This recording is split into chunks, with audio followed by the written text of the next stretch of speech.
क्या है दिल्ली का शराब घोटाला जिसने पूरे सियासी गलियारे में भूचाल लाकर रख दिया है?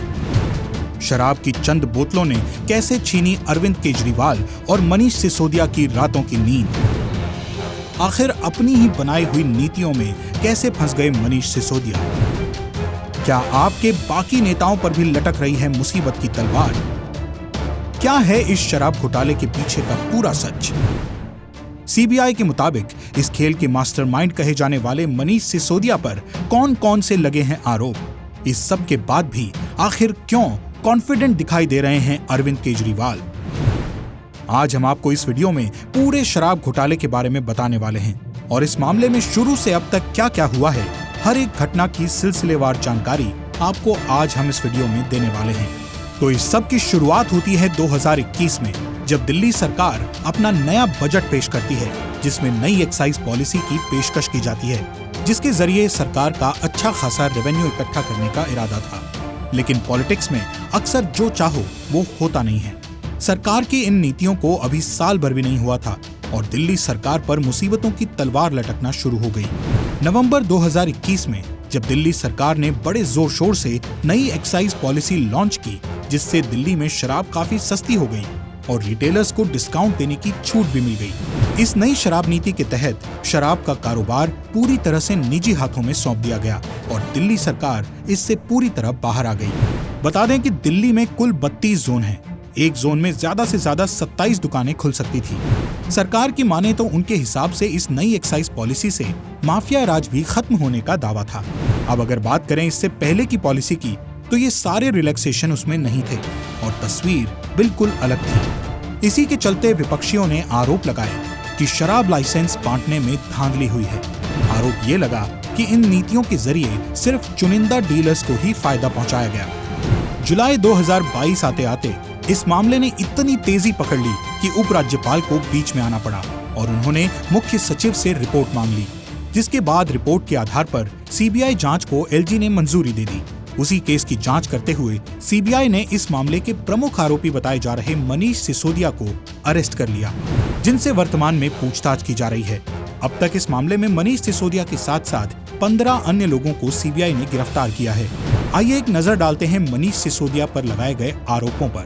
इन पर यह आरोप लगा है कि इन्होंने कोरोना काल में हुए नुकसान की भरपाई के लिए शराब बेचने वाली कंपनियों को 144.36 करोड़ रुपए की लाइसेंस फीस माफ कर दी।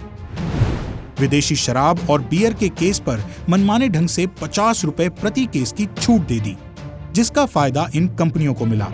इन्होंने एक ब्लैक लिस्टेड कंपनी को 2 जोन के ठेके दे दिए।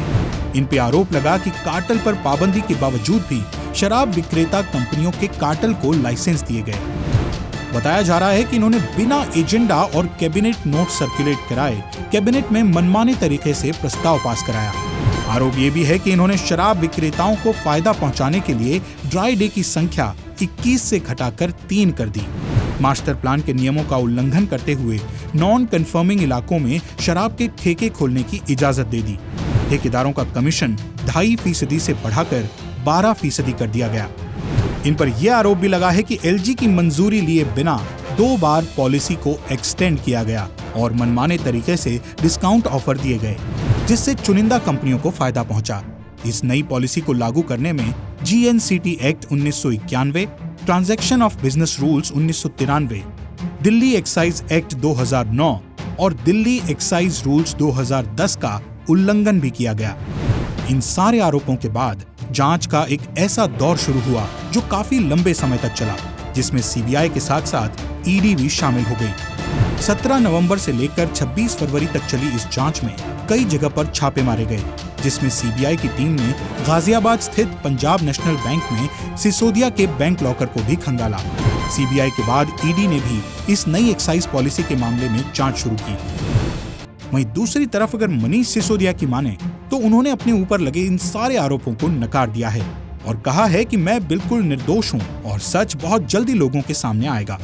बात करें अरविंद केजरीवाल की, तो उनका भी कहना यही है कि मनीष सिसोदिया एकदम निर्दोष हैं और उन पर लगे सारे आरोप बेबुनियाद हैं।